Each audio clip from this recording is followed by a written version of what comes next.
And we are live. Welcome to a special solo edition of the Deeper Dive. You're also going to get a special solo edition of Live Before Lock. It's a different day to start off 2026, but we are here. I am here, and I know you guys are here. The chat is bumping already. Lots of you here to break down a 5-game slate on FanDuel over the next half hour, and then a 4-game slate on DraftKings. And boy, oh boy, did FanDuel get one for today.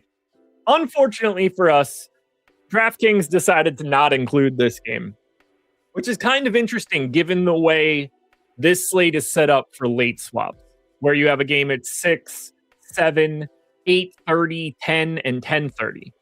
Because this Rockets-Nets game is bonkers and is fixing to get crazier maybe in the next couple seconds. It could have already happened and I haven't seen the pop-up yet. Let me go ahead and pull up the old social medias. By the way, I'm Josh Engleman. Hit the like button, subscribe to the channel, hit the notification bell so you know when everything goes live, and follow me on Twitter at Josh Engleman. Alperen Şengün listed as available to play.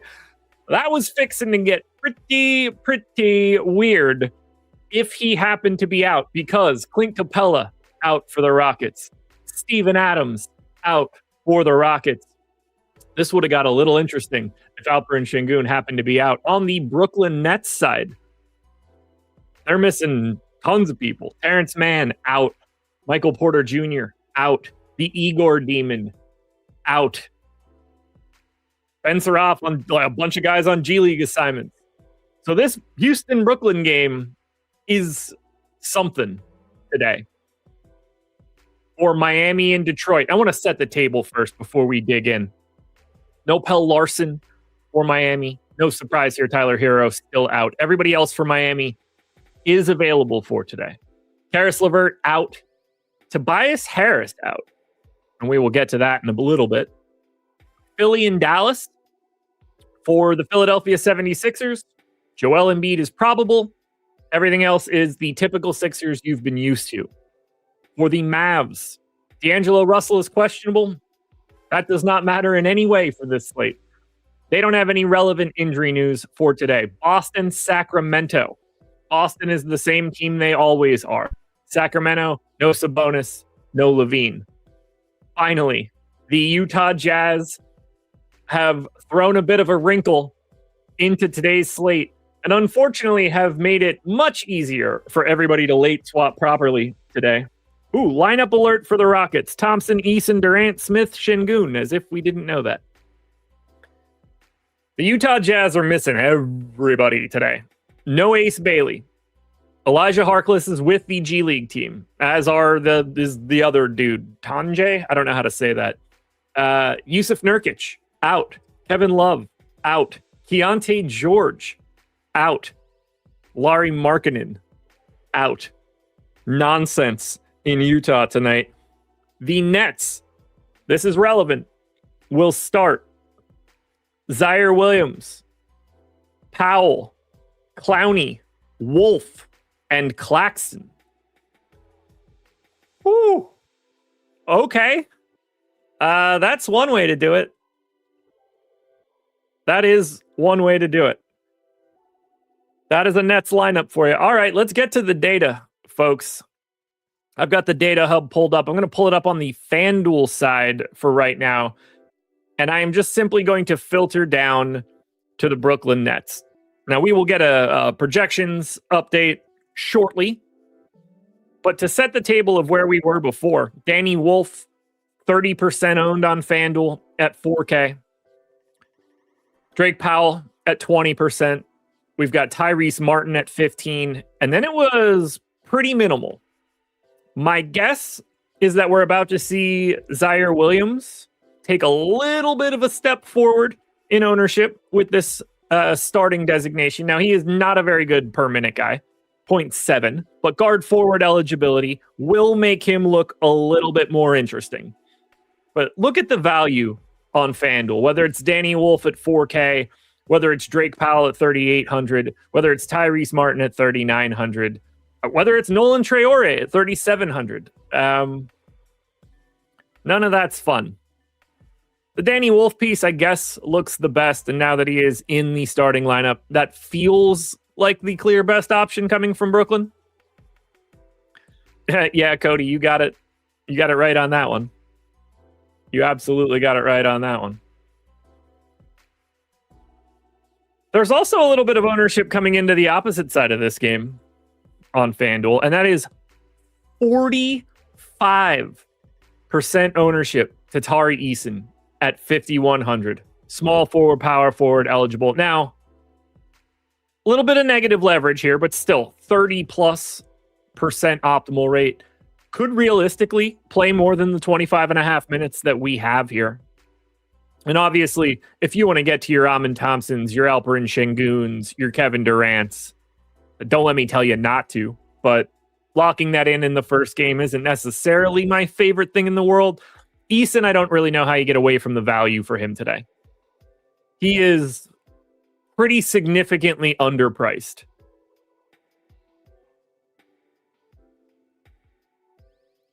And they're missing two bigs. When Alperen Şengün's off the floor, that's going to get interesting. You can do whatever you want against Brooklyn. I did not know that until right now. So FanDuel doesn't have the Jazz one. Oh my God. I had no idea.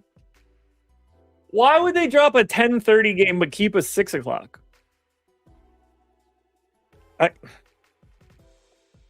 I don't understand what's going on today, but it's a new year. What are you going to do? What I can tell you is that on FanDuel, the highest owned play for today is a pay-up option. $10,500 Cade Cunningham. And the reason that's happening is simply put, there's infinite salary to go around. And it's really not that difficult to get to him. He's out there a ton. He's a great per minute guy. He's in a fast-paced matchup. It is no surprise to me whatsoever that Cade Cunningham is at the top of the list on FanDuel. Beef Stew coming in a close second, expected to start today. Power forward center eligible, 4,700 on FanDuel, 50% owned. Totally makes sense to me. We've already mentioned Tari Eason. Your highest owned individual center, $8,500 Joel Embiid, 40% owned here against Dallas. Then you start getting into Boston, Jaylen Brown, Derek White. You start getting into Asar Thompson in that excellent matchup against Miami. A sneaky Keegan Murray today, 5,900 for Sacramento. Then you start seeing some of those Brooklyn guys. You get your Danny Wolf here at 4K, 30% owned. Only other guy at 30% that I haven't said, that would be Peyton Pritchard. How do we feel about Duren on FanDuel? Looks solid. Don't really have much of a take on Duren. 17% ownership, 17% optimal. Really nice boom score. Not the best matchup in the world. Minutes haven't been like the same minutes we saw earlier in the season. But on a day like today, there's absolutely no reason to not go to Jalen Duren in some sort of form. He looks good. He looks real good.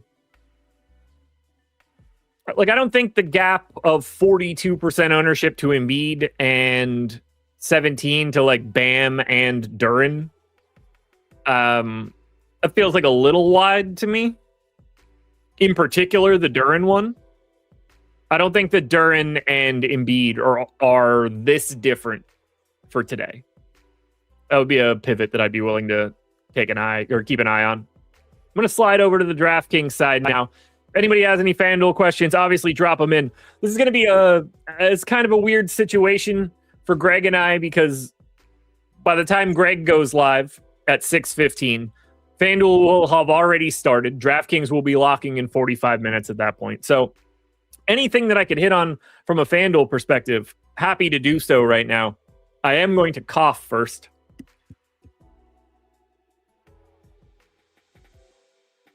That felt better. But realistically, I kind of just want to walk through all of the main games. I think that's the best way to look at this for today. I've got what, 20, 35 minutes to go through these 4 games? Let's do it. Honestly, I'm going to start in reverse. I'm going to go to the last game first because I think it deserves the biggest conversation piece. We need to talk about what exists in Utah today and how we want to manage it, because these guys are missing some bodies. Zachary Cooper, super chat, top plays by position on FanDuel. You got it, sir. So, at the point guard spot, it is unquestionably Cade Cunningham. Number 1 with a bullet, not close. After that, if you're looking for a second, it's something in the Derek White, Peyton Pritchard realm. They are both equally as viable at shooting guard, where they are some of the highest owned dudes. The top of shooting guard is a little busier. It's going to be the Derek White, Jaylen Brown, Asar Thompson, Peyton Pritchard group. For me, assuming I have Cade locked in at point guard, if it's not one of the other Boston guys at point guard, I'd like at least one here, and then probably Asar or Drake Powell.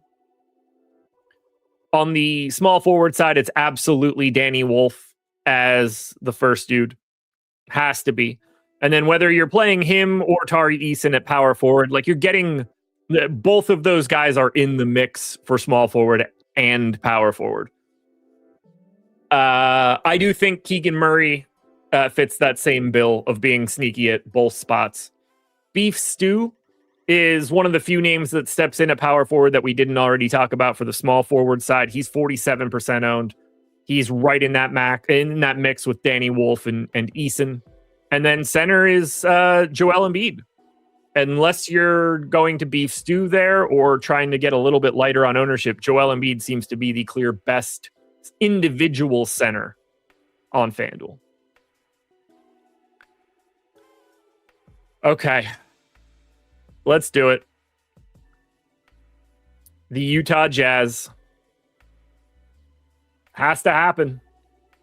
So I mentioned who's missing out of the gate. And that is creating a massive, massive set of ownership here. 9 guys out. They have 9 bodies for today. Isaiah Collier, Kyle Filipowski, Bryce Sensabaugh, Walter Clayton, Taylor Hendricks, Kyle Anderson, Svi Mikhailuk, Cody Williams, Oscar Tshiebwe. Isaiah Collier is 80% owned. Kyle Filipowski is 70% owned. Bryce Sensabaugh is 68% owned. Walter Clayton is 56% owned. Hendricks is 35. Slow-Mo is 20. Svi is 13. Tshiebwe 7.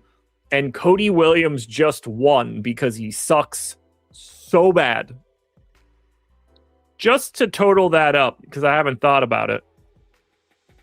That's about 350% ownership to the Utah Jazz, which is telling you an average of 3.5 Jazz guys in every lineup that you build. And I don't know how to get away from this. They have to play 240 minutes at a minimum today.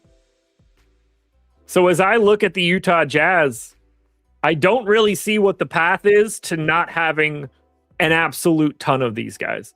I think the more interesting conversations start near the bottom of the ownership table and what you want to do with your Cody Williamses and your Tshiebwes.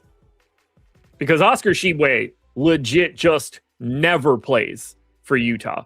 They seem incredibly loath to ever put him on the floor. But I think they don't have a choice today, and he is the flat min 3K center, 7% owned. We gave him 16 minutes. He's absolutely playing an undetermined amount of minutes, that's for sure. S&P is going to be jamming Svi Mikhailuk. I can tell you right now, I have 30% of Svi Mikhailuk in the build that I made before this show started. Isaiah Collier is going to be in everything. I don't know how to dodge that dude.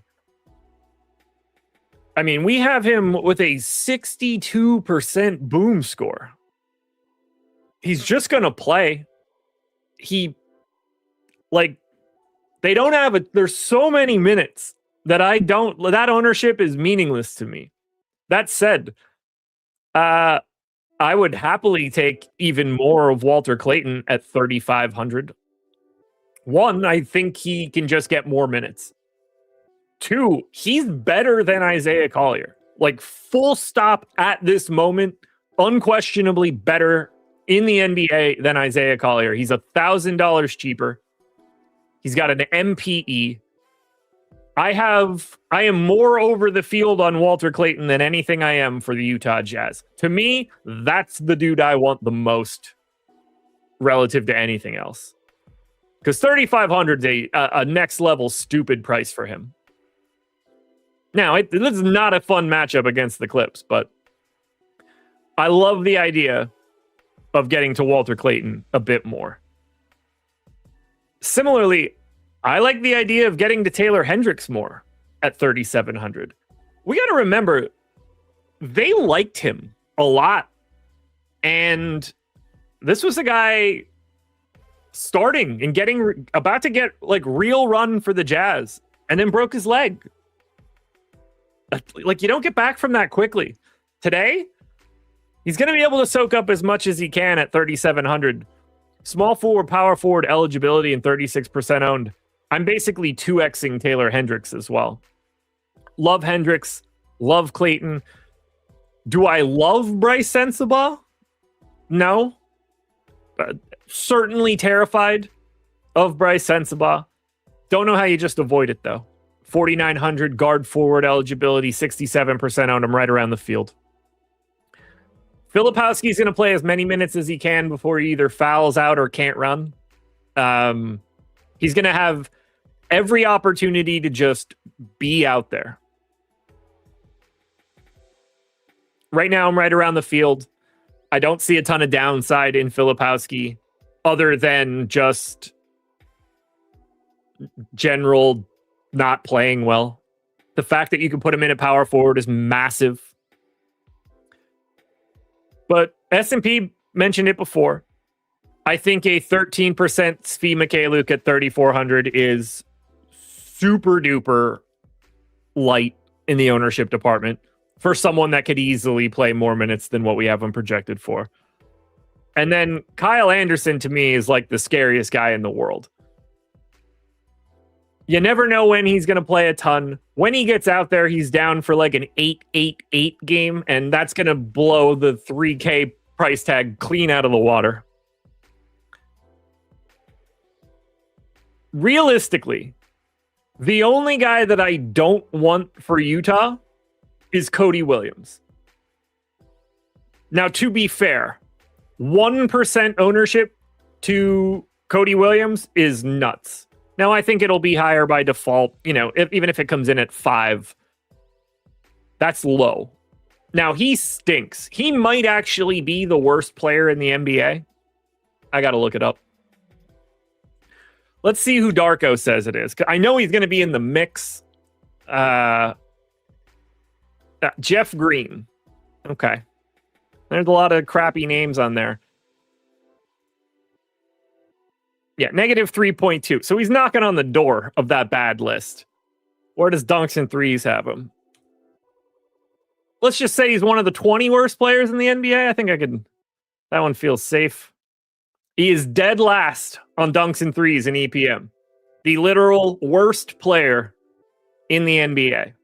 So yes, that's what I'm advocating for. The worst player in the NBA as a 1% owned contrarian option for value.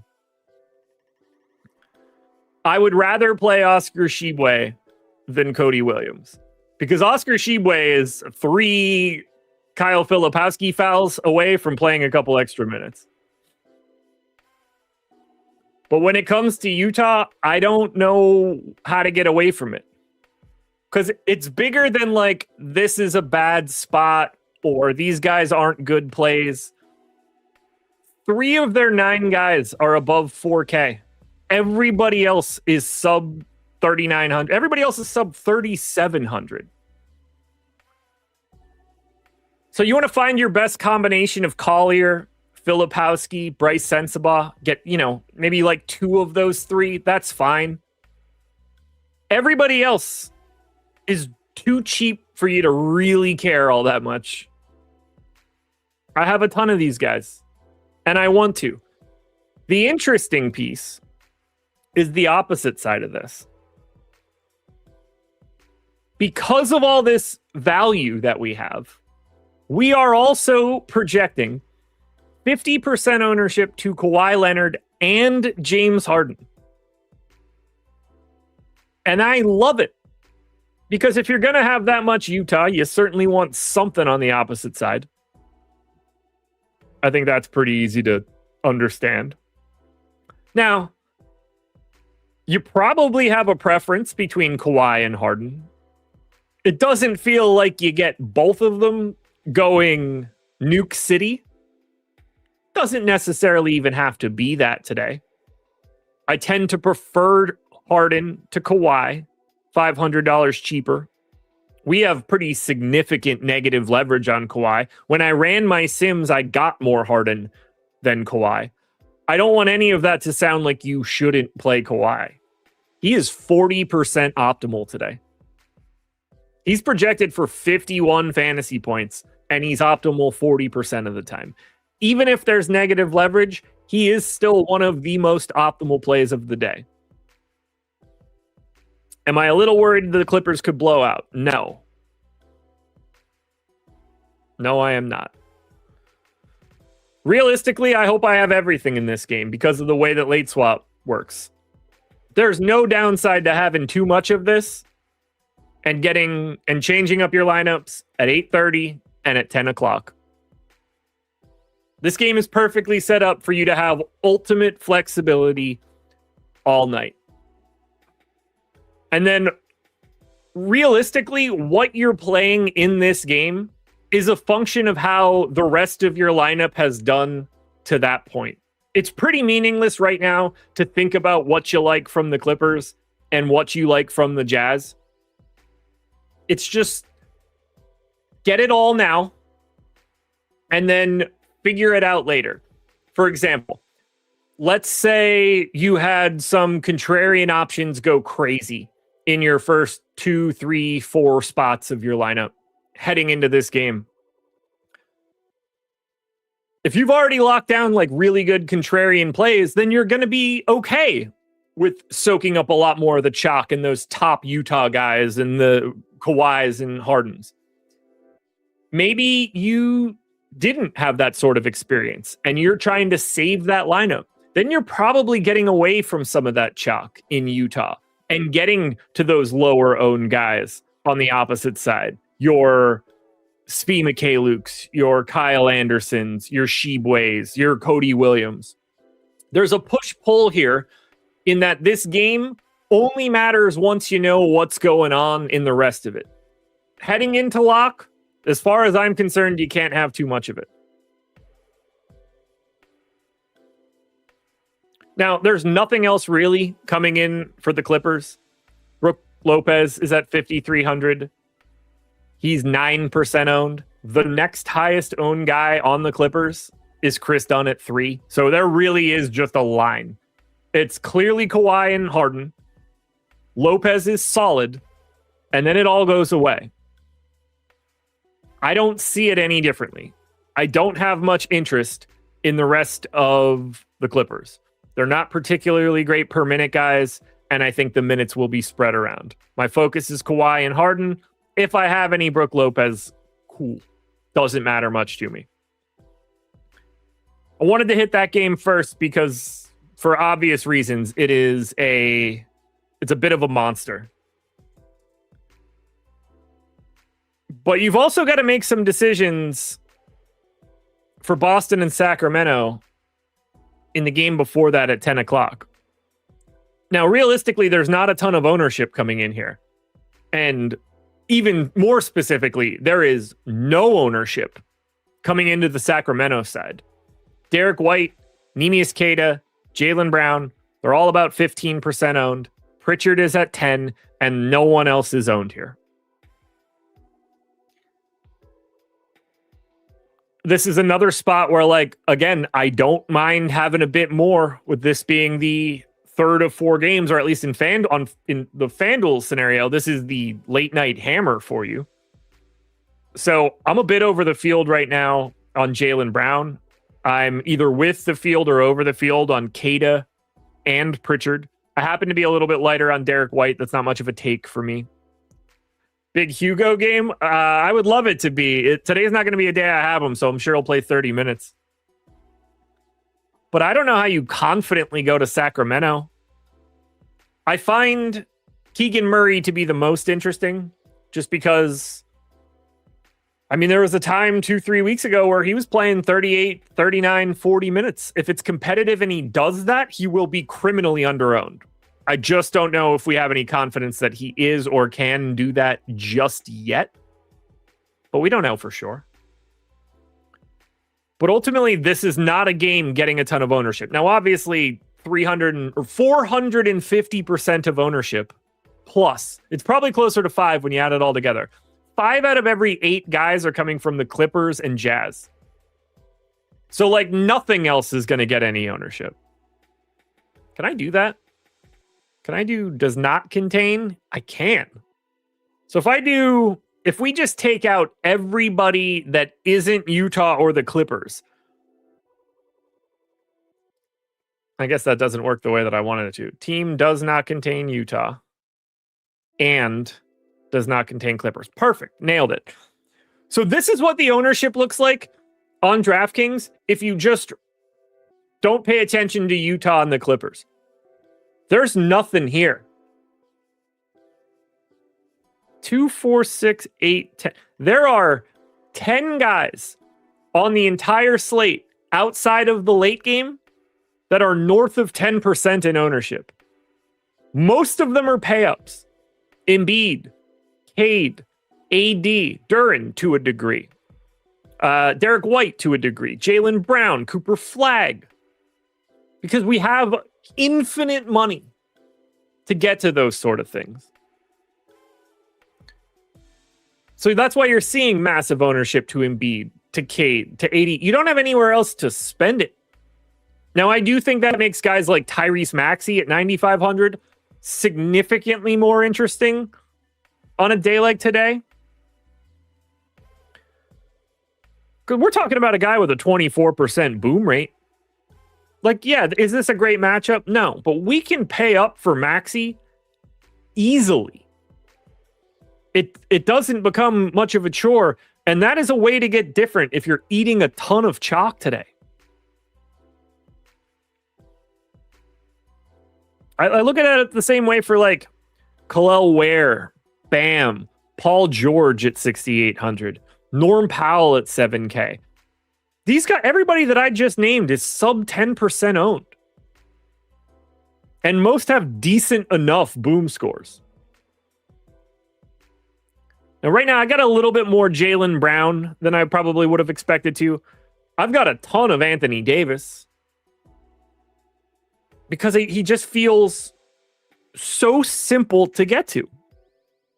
I already have a ton of James Harden. I'm having no issue getting to Cade. All of these pay-up options are easy. I think the tournament is won right here. I think the tournament is won in this section. Who in this group of Derek White, Jaylen Brown, Cooper Flagg, Norm Powell, Maxey, George. The winners are here at minimal ownership. Guys that look like, as you start working your way down the list of guys that are on the screen right now, let me clean out a little bit of this so we can see it better. Basically, like every 5 guys that we look at in this like 15 to 5% own range, every 5 guys, you expect one of them to boom. There's going to be a lot of success in this range. If you take your stands correctly, I think this is the differentiation point for what this slate is. For me right now, Jaylen Brown is a pretty big stand. Let me sort my pool ownership and I can see who else I'm getting in this range. I mean, Svi at 15% owned. I think he, obviously in a different game, but that low ownership, a guy I want to pivot to. Cooper Flagg is a guy standing out for me where I'm a bit over the field in this lower owned range. Find your guy. Is it $6,800 Paul George? I don't think that would be crazy in any way. Now we're at the top of the hour. FanDuel locked 45 seconds ago. So kudos to FanDuel for getting that in. I've got about 15 minutes left before our boy Greg Ehrenberg gets here to take you guys all the way up until 7.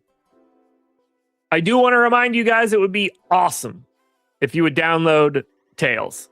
It's a completely free app for you. The link is in the description. If you are interested in sports betting, in pick'em sites, or in DFS, and if you're watching this show, I'm confident you are interested in DFS, but all of those things. You can follow me, Lofty, Greg, Ben, Eric, guys like DK or Spags. Anything they post for free, you can see it. If somebody has a paid package, you're welcome to subscribe to it, but you are not required to do so. You don't have to spend a cent on Tails if you don't want to, but we'd love for you to love the experience and to find some people that you want to subscribe to. The link is in the description. All right, let's see what the optimal lineup looks like here on DraftKings at this moment.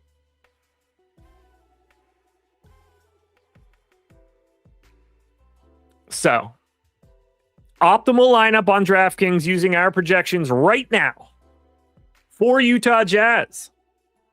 James Harden, Walter Clayton, Bryce Sensabaugh, Kyle Filipowski, Joel Embiid, Isaiah Collier, AD, and Brandon Williams. 300 projection, 407 ownership. That right there is the optimal lineup at Stochastic for right now.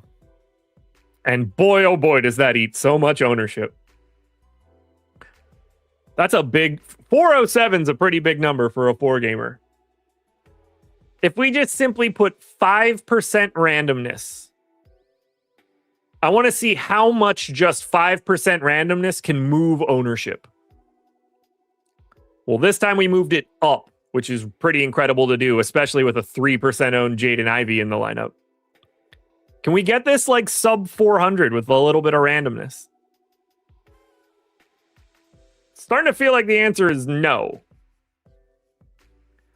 Mixed Stars Online says, I have that lineup. If you're playing cash, that's a great thing. If you are playing that in GPPs, you should go ahead and change that immediately.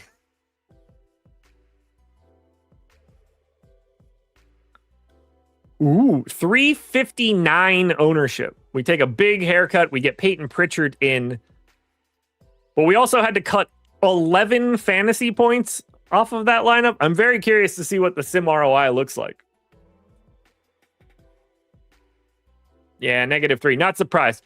It's tough to give up that many fantasy points off the optimal and still see something like good. This one's probably a little bit more reasonable. The haircut in fantasy points isn't bad. Still got it sub 400 in the sim ROI. Yeah, we got into the 17% range. Mike Dotson says, kind of got a feeling about Dennis Schroeder tonight for some weird reason. Yeah, that's definitely a weird reason. Not a guy who I remembered played today, but he is 2.5% owned. Let's see. What is the best Dennis Schroeder lineup that we can build for you, Mike Dotson? Walter Clayton, Dennis Schroeder, Kawhi, Kyle Filipowski, Jalen Duren, Isaiah Collier, Bryce Sensabaugh, James Harden. We took a very sizable projection hit. We took on more ownership. Our optimal lineup around Dennis Schroeder is a -9% sim ROI. You better hope you're right.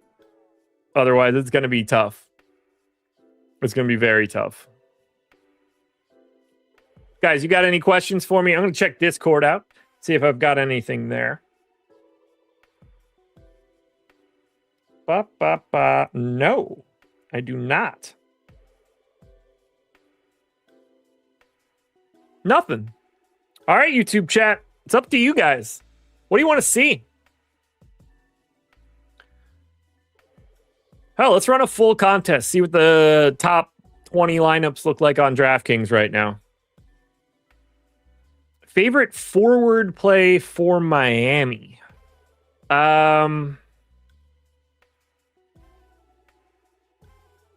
It's probably Norm Powell. I don't have a ton of Miami, if I'm being honest.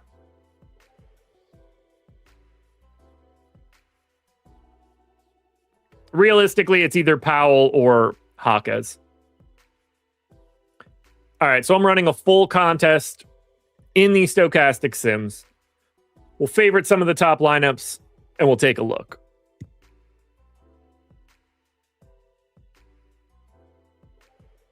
I'll tell you what. With like 5 minutes to go in every show that I do, my dog wants to get up and stare at the door as if he knows that it's almost over. It's truly crazy. All right, top 50 lineups. We'll take a look and see what are the biggest leverage pieces with our projections in just the raw top 20 sim ROI. Massive negative leverage stand on Kawhi Leonard. Gotta admit, that's what I was seeing when I ran my stuff earlier. The other big negative leverage, there were only two that were massive. Kawhi Leonard was one. Taylor Hendricks was two. The biggest stands were a little bit more plentiful. Jaylen Brown, Kyle Anderson, Oscar Tshiebwe, and Cade Cunningham. And to a lesser degree, Norm Powell did get into the double digits in leverage. So I'm going to pose this question to you guys in chat. Hit me with your answers. Jaylen Brown, Kyle Anderson, Oscar Tshiebwe, Cade Cunningham. Who is the best GPP play in that group? Who's the guy that you want to get to the most of the four big leverage plays that came out of the Sims?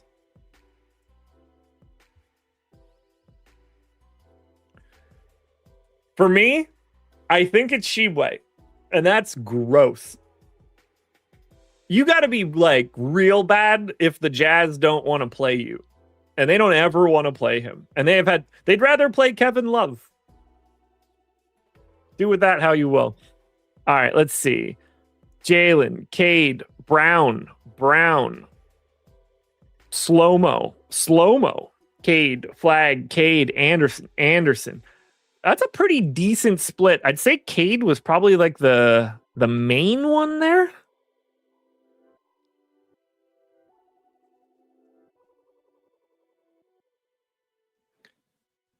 I think for me, the Tshiebwe play is the one to get weirdest here. If we're going to have this kind of ownership being so disproportionate to Utah, I'm just fascinated by the guys that aren't getting as much of it. I wish Cody Williams was good enough for me to care.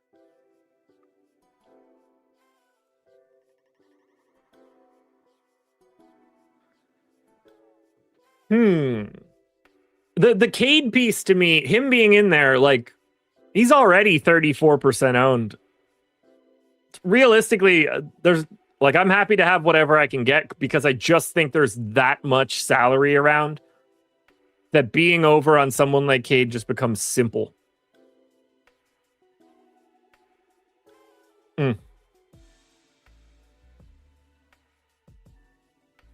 Slow-mo's the crazy one.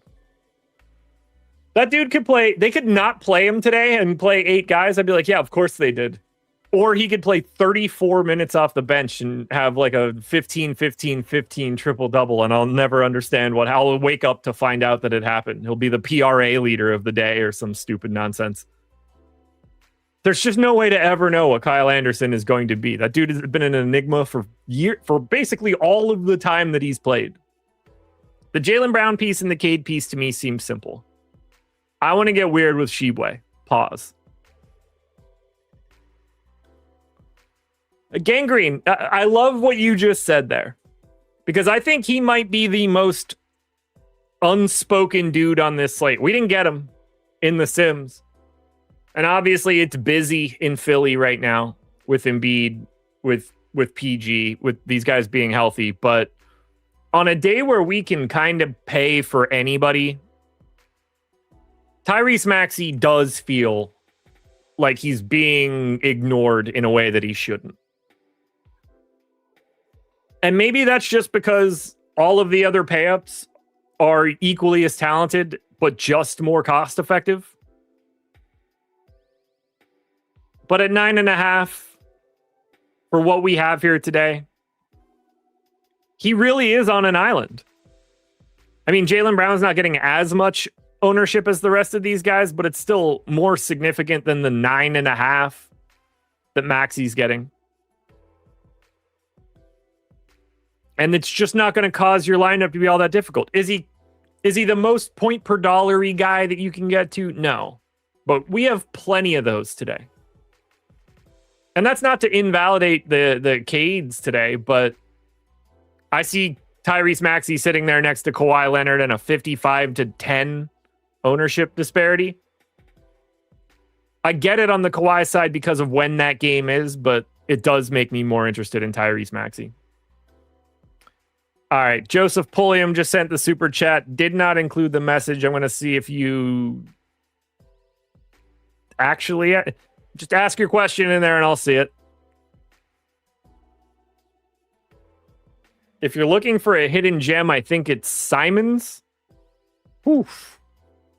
You'd be hidden. I don't disagree there. That is hidden. He did not show up in one of the top 50 lineups that I saved. That super mega pause deserves a super chat. All right, I'll take it. Apparently it deserves a double super chat. I'll take that all day. Appreciate you, man. Definitely would have went with the question on the second one, that's for sure. But you could do whatever you need to do. I don't think I have anything else left on these guys that stands out to me. I think we've pretty much hit literally everything that we can, including a pretty deep dive on what Utah is. And realistically, their starting lineup could be just about anything tonight. You know, we have our best guesses, but there's 9 Utah Jazz guys. They're all pretty equally not very good. So you can kind of combine whatever 5 of them you want and craft a starting lineup. So that will move stuff around. But again, you're just going to naturally have so much of the Jazz and the Clippers. You'll be able to fix whatever it is. Nuke of the night. I guess I got to give one of those out. Wish I had Eric around for this. You don't say that often, but for a nuke of the night, I do mean what I say. He does craft a good nuke. I mean, I guess I got to take the guy that I'm most over the field on, right? That feels like a nuke. Now he's a pay up, so I guess I'll go 2 of them. Anthony Davis is the guy I am most over the field on. So realistically, to me, that's a nuke, but you know, he's 9,400. I'm not, I mean, I guess it's AD, so it feels more, he might nuke himself somehow. Plaxico Burress style. Like, I wanted to also, like, Walter Clayton is the guy I'm second most over the field on. He's 50% owned, so that feels like the wrong kind of nuke. So I'm going to go to the guy that's least owned, and my 5th most over the field guy, the guy that I took for king of the court, who let me down, but it doesn't matter, because if you're not first, you're last. Jalen Duren, about 20% owned. I'm 2xing the field right now. I like the spot. He'll probably be less owned than he should be, realistically, because of that game being first. It does become a limiting factor for you. But he is right now what I would consider to be my boom. Slightly lower owned than these guys. Obviously, AD basically the same ownership, but you're paying up for AD. That's what I've got for you guys here for the deeper dive, which technically speaking ends in about 10 seconds. But you guys are in luck. You don't even have to wait. He's already here. It's like Joe Hendry. Say his name and he appears. What's up, Greg? Yeah, you didn't have to say my name. I knew you were going to, so I just showed up. What's up, Josh? By the way, if you guys haven't done it, like the video, subscribe to the YouTube channel. Happy New Year. Did you do anything fun last night? Nope.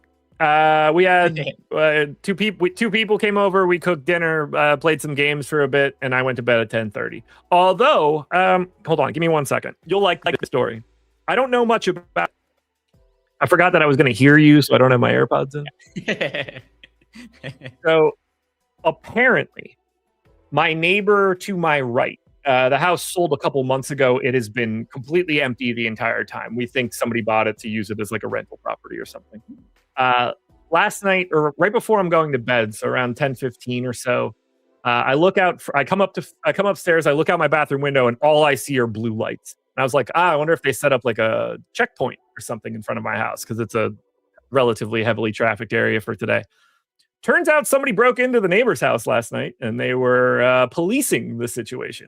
I don't know what they're breaking. There's nothing in there. Do you have an alibi?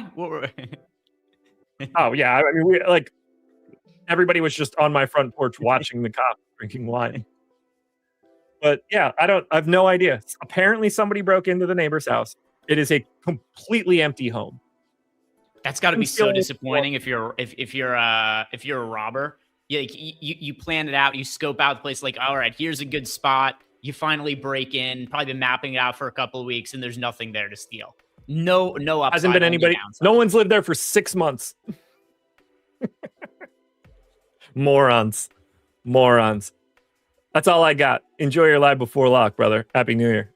Happy New Year. See you later, Josh. All right, guys, it is time for NBA Live Before Lock. Like I said, like the video, subscribe to the YouTube channel. It is a holiday. We've got a handful of people out today, and it's also a super weird slate. Of course, whenever you get holidays like this and there's weird starting times, never convenient. FanDuel and DraftKings have to go ahead and make the locks at different times. So we're trying to figure out the best way that we could cover everything. So I talked with Josh, with him and I both around for today, and we just said, hey, let's try something new. You do a little bit of a deep dive, I'll do a live before lock, and we'll see if you guys enjoy that. By the way, John, where is Eric? Eric is at the football game today. So also a little bit of chaos in my family because I am the oldest of four. My sister went to Ohio State. One of my brothers went to Miami. My other brother went to Indiana. So lots of competition in terms of who everybody's rooting for in college football bowl games right now. So that was definitely a little bit of a source of consternation in the family group chat last night with Miami and Ohio State playing each other. And yeah, if you guys have any questions for us as we go here, do me a favor. Just you could either drop it into Discord and tag me. If you guys are a Stochastic sub, you know the deal. You can tag me at any point in time during these shows in the Discord channel. I always see those questions and answer them on the show. Or if you're just watching on YouTube, you can leave a super chat. We'll check some of those out as well. I presume Josh got to all these super chats that are sitting here. So with that in mind, let's go ahead and start looking at some of the ownership projections that we have right now. I'm going to primarily be looking at the DraftKings slate here. I actually, for myself, just because it was, well, number one, I like the FanDuel slate better because it encompassed all the games, but then also just doing the show by myself, I figured it would be easier if I played the FanDuel slate and got everything in ahead of time. So I've built out DraftKings and FanDuel lineups, but for myself, just playing on the FanDuel side of things, but I'm equipped to answer questions for both. And then since FanDuel is already locked, I figure it makes more sense to show DraftKings on screen here. And you guys will see our ownership projections here for the 4-game slate.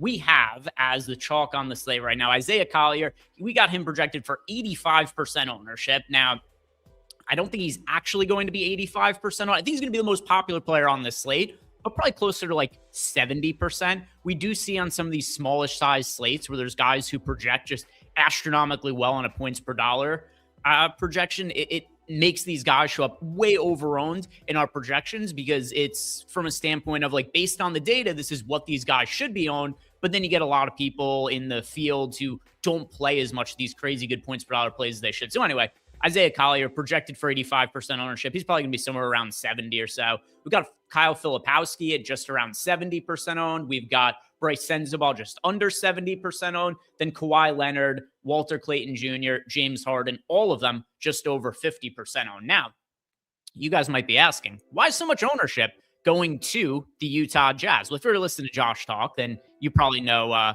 the main crux of the reason. But if you were not there for Josh's portion of the show, almost everybody's out for Utah today. Listen to this injury report. Ace Bailey, Keontae George, Kevin Love, Lauri Markkanen, George Niangelo, he's been out for a little bit, and then Yusuf Nurkic, all of them are out for today. So on a 4-game slate, this just creates an insane amount of value on the Utah Jazz. All these guys are cheap and underpriced against the Clippers. So you got Walter Clayton, 3,500. You got Bryce Sensabaugh, 4,900. Filipowski, 5,700. Isaiah Collier, 4,500. All these guys are like $2,000 too cheap given what the roles are. So that's where all of the massive chalk is going to for the slate. Some other important injury news.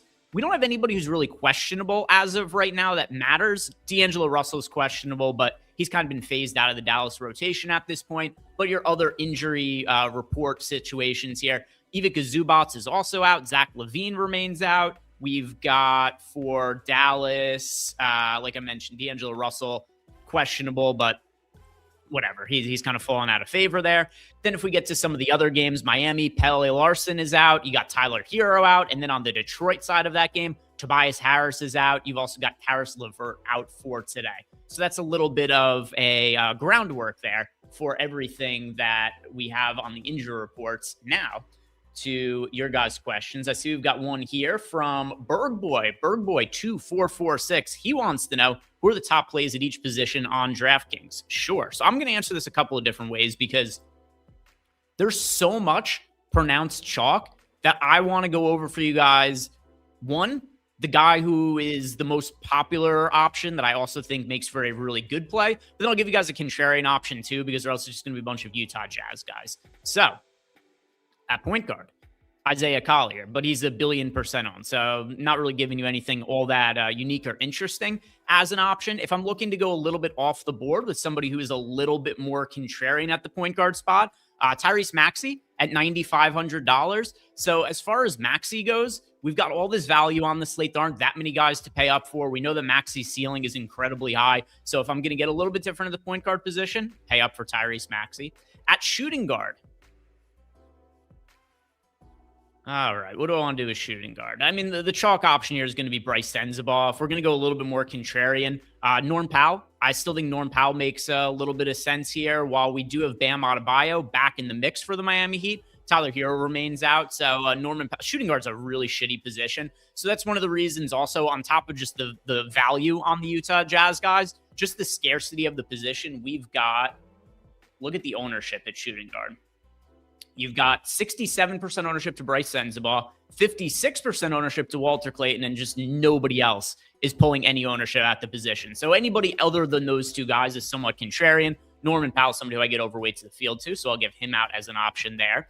At small forward now, small forward, your chalk option, it's going to be Bryce Sensabaugh. If I'm going to be a little bit more contrarian, though, Jaylen Brown is a spend-up option at $9,700. Jaylen Brown's numbers this year, insanely good. I don't know if people have taken note of how good the Celtics have been this year without Jason Tatum. And a lot of it has to do with, well, almost all of it has to do with how well Jaylen Brown has played and his ability to step up without Jason Tatum in the mix. I think also one of the reasons the Celtics are flying a little bit under the radar is they got off to a mediocre start to the season. And then I think there was just kind of this assumption of like, this is going to be kind of a rebuild or a tank or a reset year for the Boston Celtics. But really hasn't been the case. You got Jaylen Brown nearly averaging 30 points per game, 5 assists, 6.5 rebounds, and still doing it on really strong efficiency.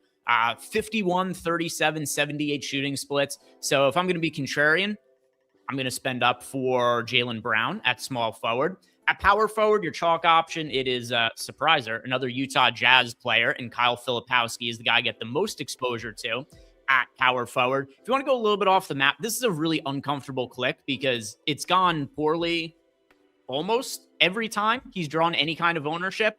But Kyle Anderson, let's see, what do we have? Like 20% owned, I believe. Power forward. Yeah, so Kyle Anderson, we've got projected for 20% ownership. I can't tell you that I have any amount of confidence in what the playing time is going to be for Kyle Anderson. But we go back and look at the injury report for the Utah Jazz. Half the rotation is out for today.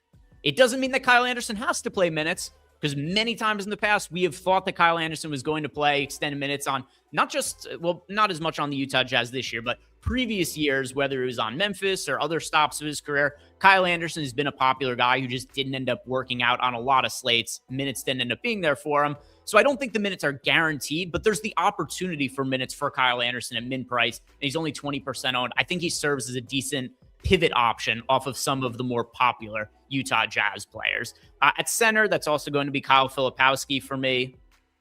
If I'm going to be going a little bit more off the board, another Utah Jazz guy, Oscar Tshiebwe, also only 3K. It's almost all the same analysis of what I just said about Kyle Anderson. Although Tshiebwe is actually kind of an okay fantasy producer. Like, what do we have Tshiebwe in for a points? Yeah, we got him projected 1.13 fantasy points per minute, 16 minutes. What happens if Tshiebwe ends up playing 18 minutes or 20 minutes? Then all of a sudden he's projecting for over 20 fantasy points at min price, super low ownership. So similar to Kyle Anderson, I don't know what the minutes are going to look like, but I know there's an opportunity for minutes. Would never play him in a cash game for this slate, but for a GPP, I think it's an interesting way to get different with Oscar Tshiebwe. Got another super chat here. This one is from SC2070. Happy New Year. How many Jazz Max in a GPP for DraftKings? So I wouldn't normally say this about a team, but for a slate like this, it's only 4 games. It's very clear this is where all the value is, and they're so cheap as well. I think you could play up to 5 Jazz players in the same lineup and still have a chance of it having a high ceiling, because look at the price tags on a lot of these guys. Collier, 4,500. Filipowski, he's your most expensive viable player on the team at $5,700. Then you've got Sensabaugh, 4,900. Walter Clayton, 3,500. You scroll down, Taylor Hendricks is 3,700. Then you got Kyle Anderson and Tshiebwe, both min price. If a handful of these min price or very cheap guys score like 25 fantasy points, which is very viable, there isn't that much negative correlation between guys relative to their price tags, then yeah, I think you could go 5 Jazz in a GPP, and there's a scenario there where that ends up winning you a tournament. So SC, load up on the Jazz today. I absolutely think that's something you can do. Let's see what we got from Discord. A few questions. One of them is from Win. He wants to know thoughts on Cooper, Flag, Wiggins, and Jovic. All right, so for a lot of these guys, they are not going to be priorities. Cooper, Flag at in a little bit of an elevated price point, but we do have Anthony Davis back in the mix now for the Dallas Mavericks, and I think the price tag is just about fair on Cooper Flag. He's showing up in about 10% of my lineups right now, so viable, not really any kind of priority though. And then as far as the other guys they were asking about, Andrew Wiggins and Nikola Jovic. So keep in mind, we've got Bam Adebayo back in the picture for the Miami Heat, and these guys' price points are a little bit elevated right now because of the time that Bam Adebayo is out for. So the one Heat guy who I like to be contrarian a little bit is Norman Powell, but a lot has to do with position eligibility. It's not like he projects outstandingly well or anything like that. So those 3 guys, I don't think any of them are priorities. Cooper Flag, he's the best option of the trio, but nothing that I think you need to be playing or anything like that. JEW, how much would I cap Oscar Tshiebwe? I mean, are you getting so much Tshiebwe in your lineups that you think it's problematic? Because, I mean, the last run of Sims I did, and I have a run of Sims on the screen here that I could show you guys as well. But it's not like he's showing up in so many lineups that I'm like, oh my God, I'm so invested in Oscar Tshiebwe that he's going to ruin my night. We've got him right here, showing up in 25% of lineups at really low ownership.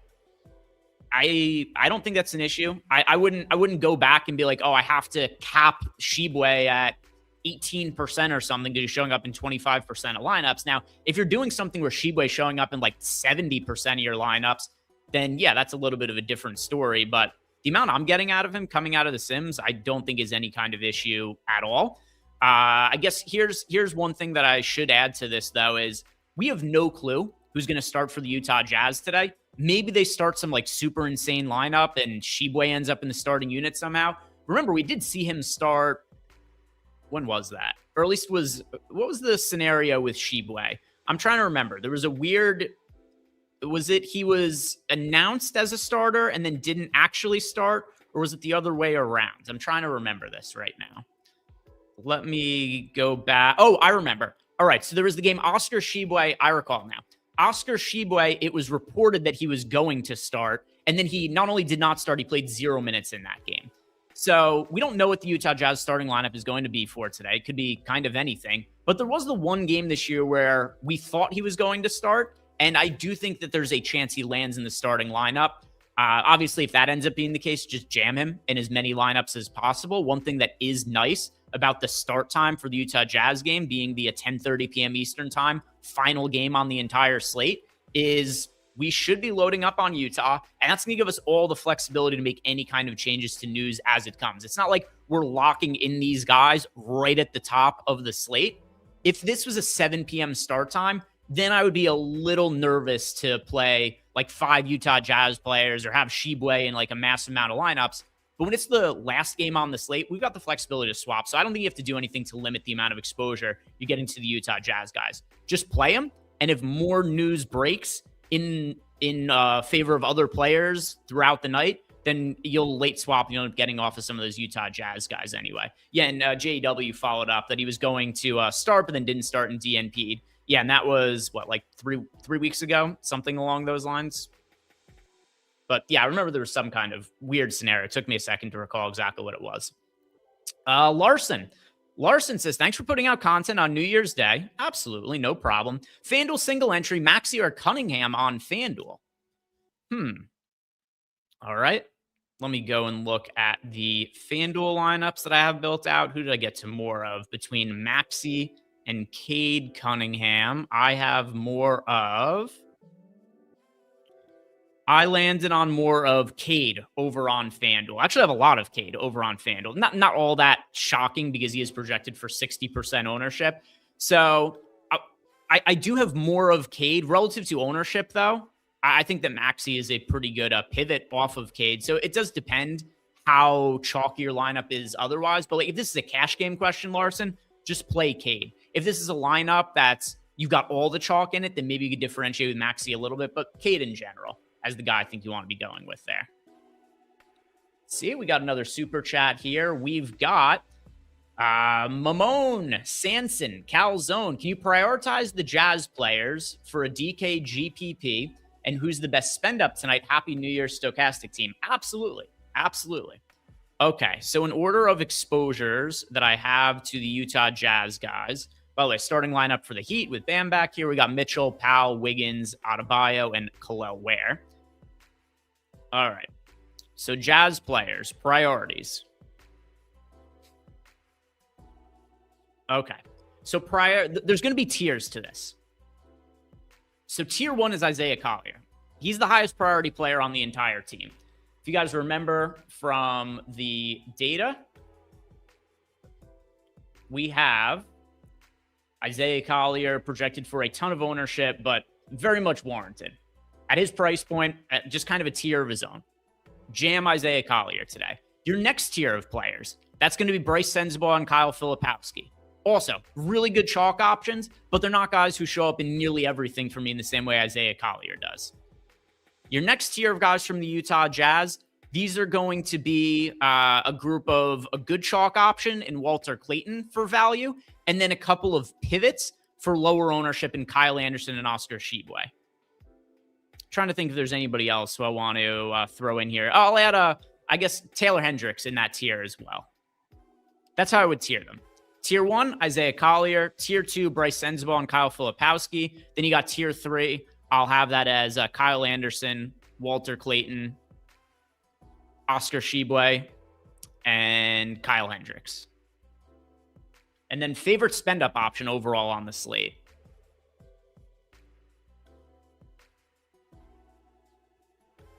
I'll say relative to ownership, Jaylen Brown.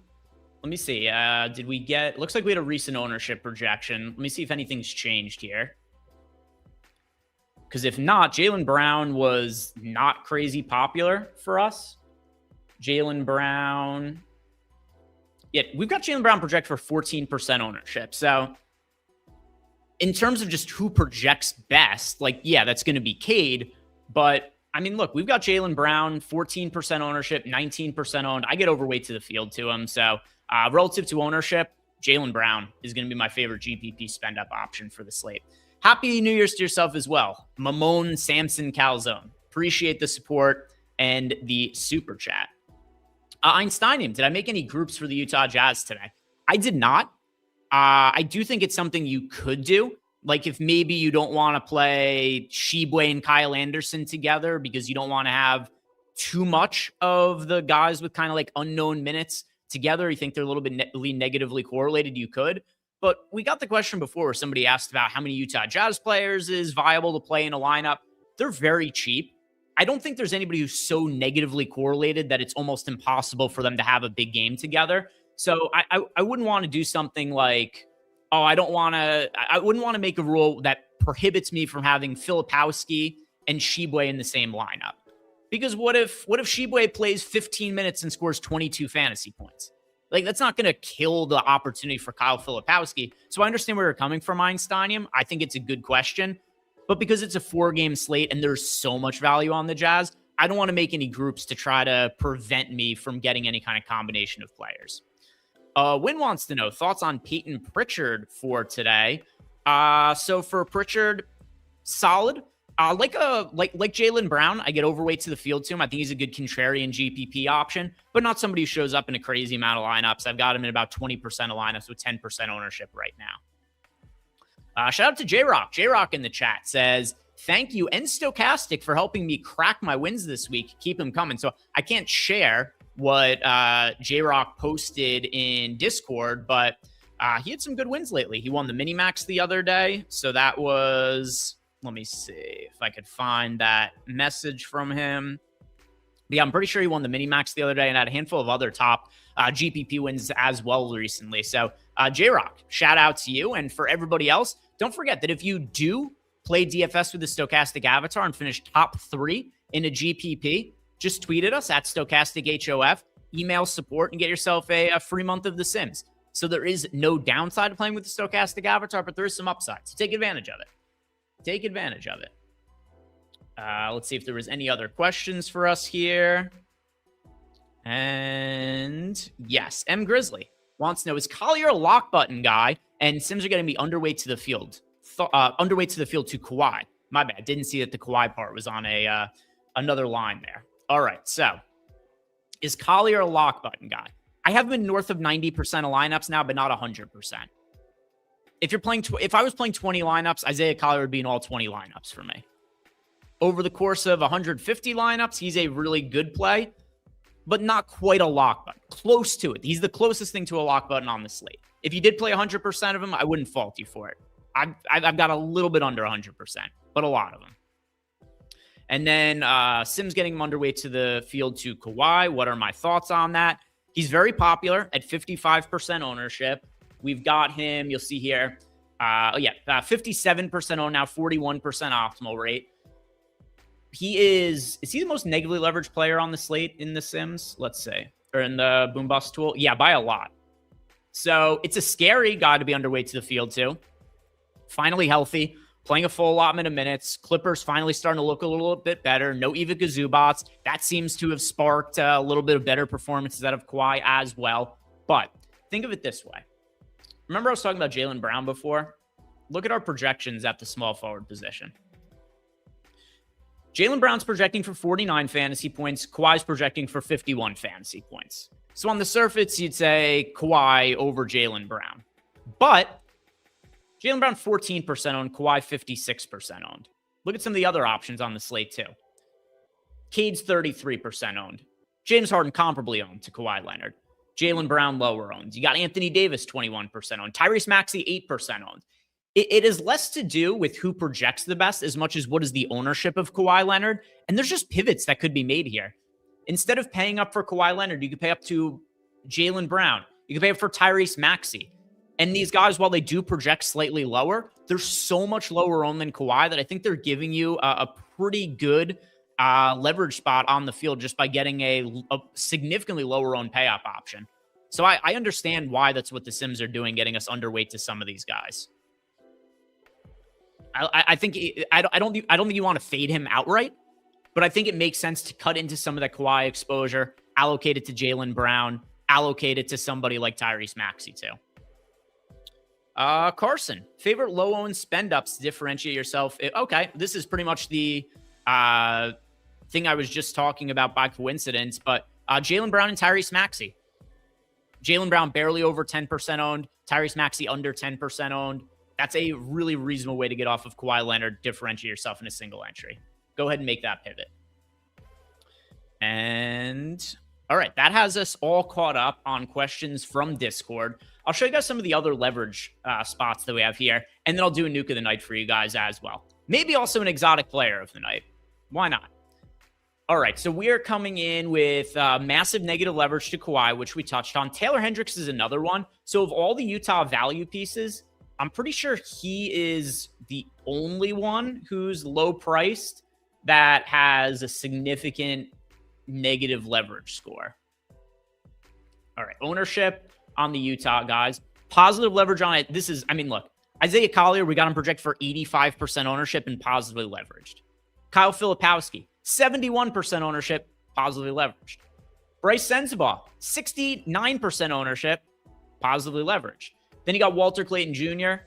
All right, a little bit of negative leverage on him, nothing crazy though. And then significant negative leverage on Taylor Hendricks. Hendricks, 37% on 28% chance of being optimal.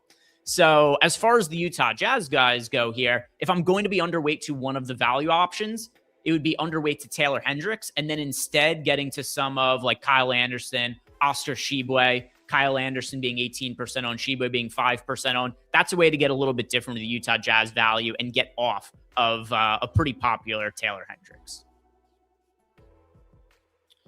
All right, and we are caught up on the question. So with that said, guys, I think it's a pretty good time to play the nuke of the night.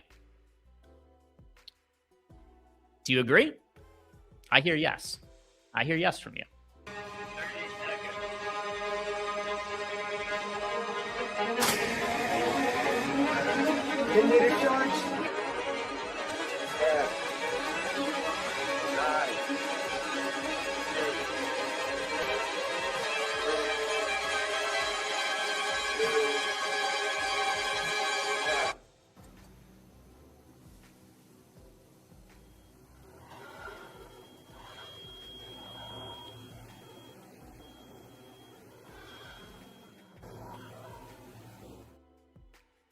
All right, guys, it is time for the nuke of the night. And the one thing that is a little bit of a disadvantage to me doing the show by myself tonight is Eric is at the Rose Bowl watching my brother's Indiana Hoosiers presumably winning the football game, hopefully at least, because they were when I started the show.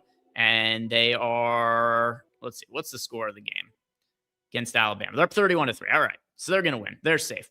That's where Eric's at right now, the Rose Bowl. But anyway, for tonight, I was saying one of the disadvantages of me being solo is I've kind of shared a lot of my thoughts, and I don't have anybody who I really like as a low-owned play who I've not already talked about over the course of the show. So with that said, my nuke of the night is going to be Jaylen Brown. I opened the show by talking about him being a lower-owned pay-up option. I've answered a few questions where I brought this up as well about how you're getting a good ownership discount on Jaylen Brown. And we got a guy's averaging 36-5 for the year, massive season.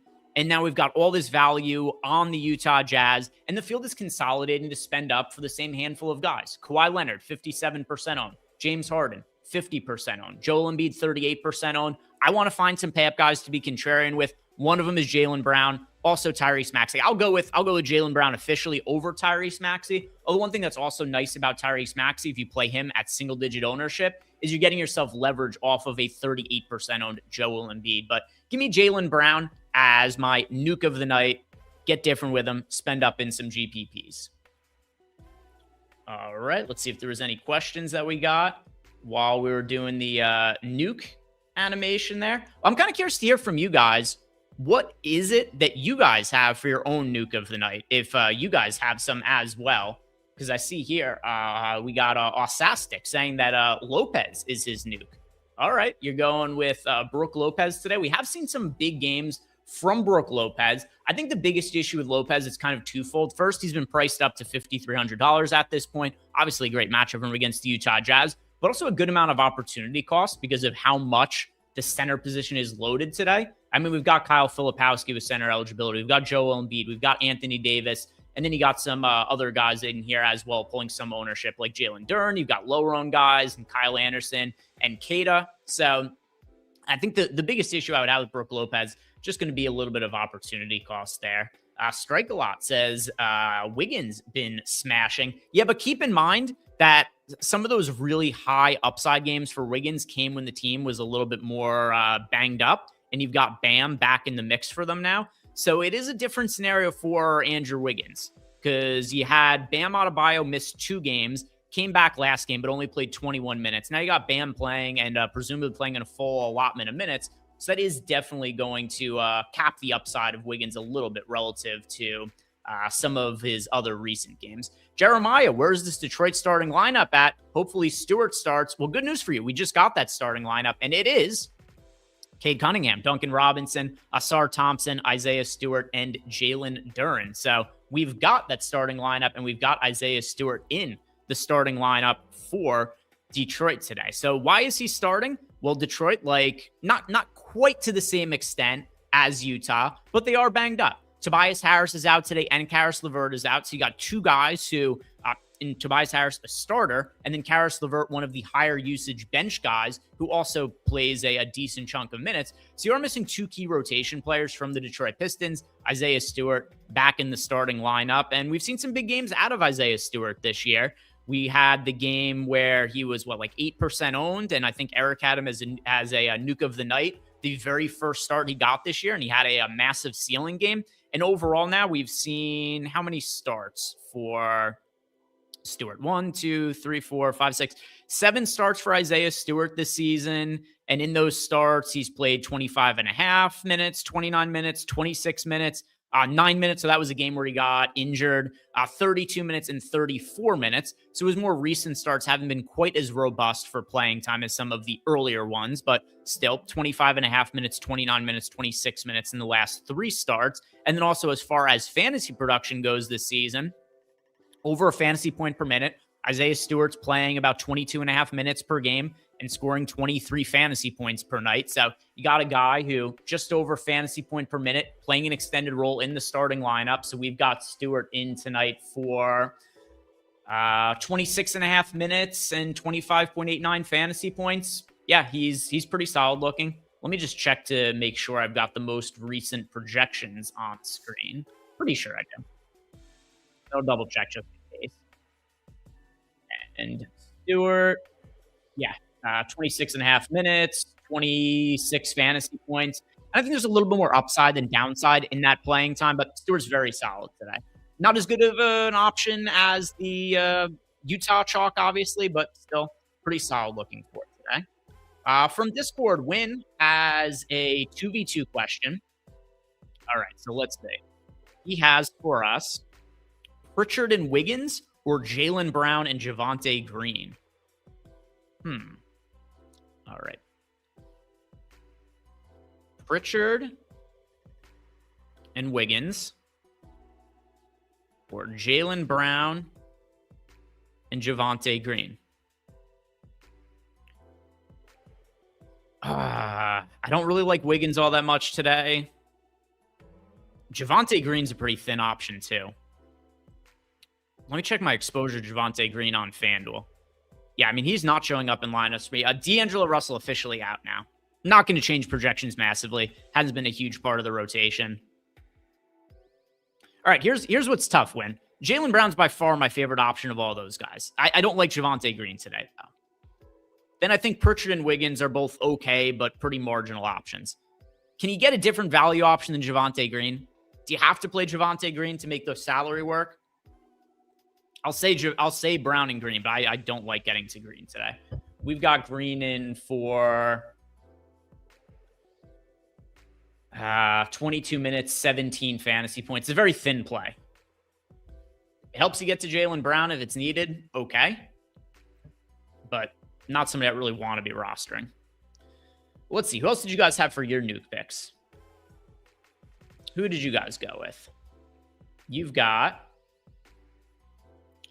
I actually can't tell who it is that you guys said for your nuke picks. Oh, here's one. Doulaville. He went with Jordan Walsh for his nuke of the night. All right. Let's see if there was any other ones that I see in chat. Choke Oldham, what was the nuke? I went with Jaylen Brown. Josh did one too. I don't remember who Josh went with. Maybe somebody in chat could say who Josh said. We got Mohammed's got Khalil Ware. But, all right. Yeah, looks like, or at least not that I could find, Nuke picks from the chat there. So let's see. No other questions coming into Discord right now. Anthony Davis going to be limited to 30 to 30. Is that a minute? Is that a minute's limit? Is 34 minutes for Anthony Davis a limit? What is he playing for the season overall? Let's see. Anthony Davis is averaging this season. I'm almost positive it's under 34 minutes. Yeah, he's averaging 29. He's averaging just under 30 minutes per game. He's going to be limited to 34, or he's going to be limited to more than a season average. Okay. Makes no difference to anything. What do we have him in for in our projections? We have Anthony Davis projected for 31 and a half minutes. All right. Might as well say you're going to limit him to 48 minutes. He's not going to play that either. Yeah, well, I guess this is true. T. Lee says AD is averaging 35 minutes if he doesn't exit a game early. Here's the issue, though. I think he might exit more games early than he stays until completion. Let's see. What is the most Anthony Davis has played all year? 37 minutes? 38? I didn't realize how... I mean, I guess if I would have thought a little bit more critically about it, but Anthony Davis has not played more than 5 games in a row the entire season. Is that right? So he starts the year, Anthony Davis plays 4 games, then gets hurt in the 5th game of the season, long time off, plays 28 minutes, rests a game, so 1 game back. Then he plays 5 minutes, sits out a game due to injury. Then he plays another 5. So he plays 4 games, gets hurt in the 5th game, misses 2 games, and now he's going to be back. So yeah, Anthony Davis has not played more than 5 games consecutively the entire season yet. Oh, good for him. Everybody needs a day off work twice per week, excluding the weekends. Good gig for Anthony Davis. Works twice per week for $1 gazillion.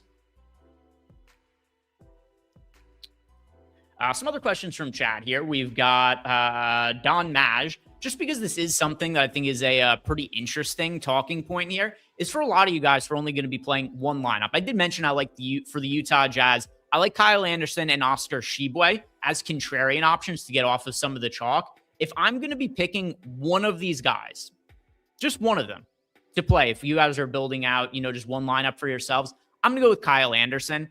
I feel a little bit better about his minutes than Oscar Tshiebwe. It's not saying all that much, but the last time that Oscar Tshiebwe was expected to start and was in a spot where he could have been back, he played 0 minutes and was a DNP. We got a report he was going to start. Talked about this at the top of the show, and he ends up being a DNP coach's decision, 0 minutes played. So I feel a little bit better about Kyle Anderson. Overweight to both of them. I think both are good value options, but slight preference towards Kyle Anderson between the two of them. Slight preference. And let's see what else we have in here. John C. I'm sensing some resentment, Greg.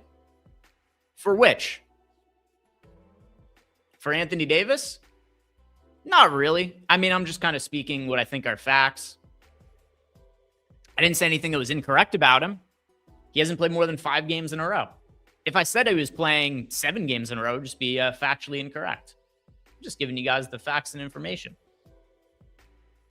Greg, why Sims keep giving me Javonte Green from Detroit? I wouldn't.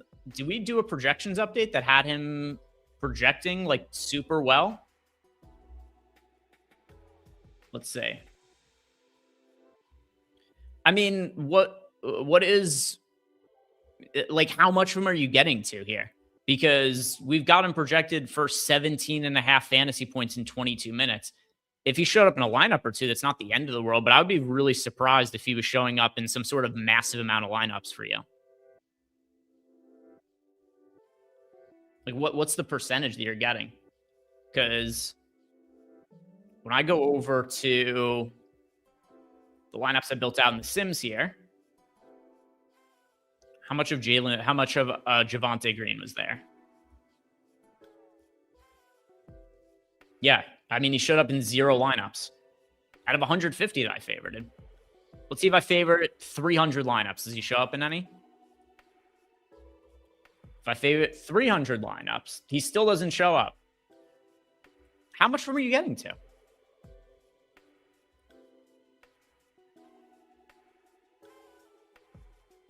SC also saying he doesn't see any. John C's tired of him. He says, I don't want to hear Javonte Green's name again. I can't do anything. People are asking questions about him. Jeremiah says, I've got a filter on. Did I have a filter on? That was...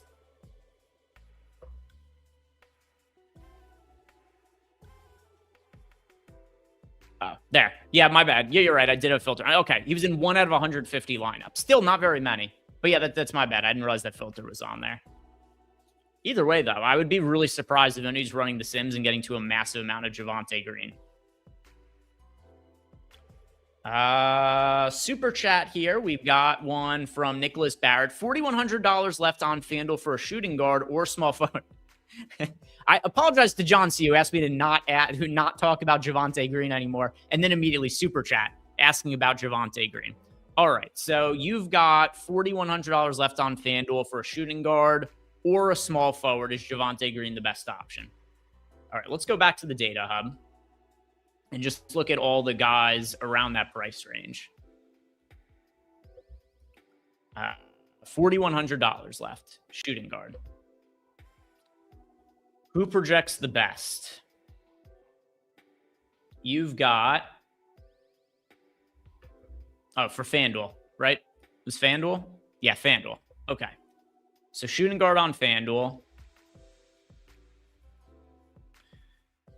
Let's see. Well, this game's already locked. So Drake Powell's the one who projects the best. Then Zaire Williams, he's also locked. Tyrese Martin, he's also locked. Jordan Walsh, Klay Thompson.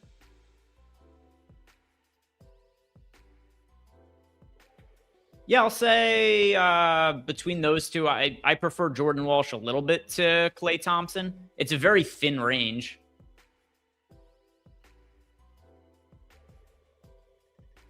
But we've got amongst these guys, let's see, and then it's small forward, where we've got Green for 18 fantasy points. Let's see, is he the one who projects the best at small forward? Javonte Green, Danny Wolf, but he's already locked. I mean, it's a shitty price range. Javonte Green isn't the end of the world, but I think I'm most inclined to tell you to go out and play. I'll say Jordan Walsh. Shitty price range. All right, next super chat, Sam Van Dam. What about Svi for tonight? Schroeder revenge, LOL. So I'm gonna say to you the same thing about Dennis Schroeder that I said to you regarding Russell Westbrook the other day, which is that Schroeder's every other game is a revenge game for Dennis Schroeder. He's not good if every single time Dennis Schroeder played one of his former teams, it meant that he was going to have increased fantasy production, he'd be an all-star. No Schroeder today. As far as Svi goes, so, I mean, you can make a case for a lot of these guys from the Utah Jazz just because of how banged up they are. But with that said, there's other guys that I prefer than Svi Mykhailiuk today. Pending what the starting lineup is, I'll say that if Svi ends up starting, then I have a different opinion. But assuming he comes off the bench, there's just other guys I prefer. He's like my 8th favorite option from the team, unless he starts. And, all right. Handful of super chats just came in. Nicholas Johnson, what is the ownership on Paul George today? All right, Paul George ownership. It is. Paul George is projected for...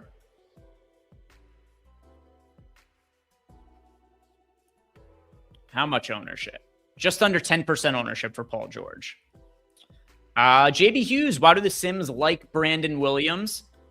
So Brandon Williams is... the point guard situation's been weird this year for the Dallas Mavericks, right? I mean, they've tried D'Angelo Russell in the starting lineup. They've tried Nembhard, they've tried Brandon Williams, and they keep going back and forth with who it is that they want to be playing. But Brandon Williams has played 30 minutes now in his last 2 games that he's played.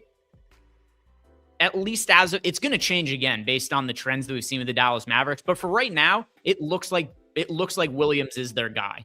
And it looks like Nembhard's fallen out of favor. It seems that D'Angelo Russell, he's in favor. Then he falls out of favor. Brandon Williams becomes the guy. Then Brandon Williams falls out of favor. Nembhard becomes the guy. And now Nembhard's fallen back out of favor. Nembhard, the last 3 games, has played 17, 17, and 17 minutes. 3 games in a row with 17 minutes. And you've got Brandon Williams who's played 30 minutes in the last couple of games he's played. So I understand why. All right, let's see. Oh, we're at lock. I didn't even realize that. Well, guys, thank you very much for watching. If you did not do it yet, like the video, subscribe to the YouTube channel. If you're looking for more bets and content for myself and all the other guys at Stochastic, head on over to Tails. Either download the Tails app or just type tails.bet into your search bar. That is something that you could do to get to Tails. If you don't have a phone that has apps, the only person I know like that is Ben Raza. Ben refuses to use phone apps, only uses the desktop. So if you're like Ben, you can go to tails.bet. You can find all my stuff there for free. I've had a really good start to the NBA season for betting. I post my Pickett results for third-party tracking pretty regularly. So you can go follow me over on Tails and go follow everybody else too. Laufey, Ben, Eric, Josh, Emacs been posting DFS content. So go ahead and check out Tails and follow us all over there. Other than that, guys, thank you all very much for watching. Like the video, subscribe to the YouTube channel, and Happy New Year.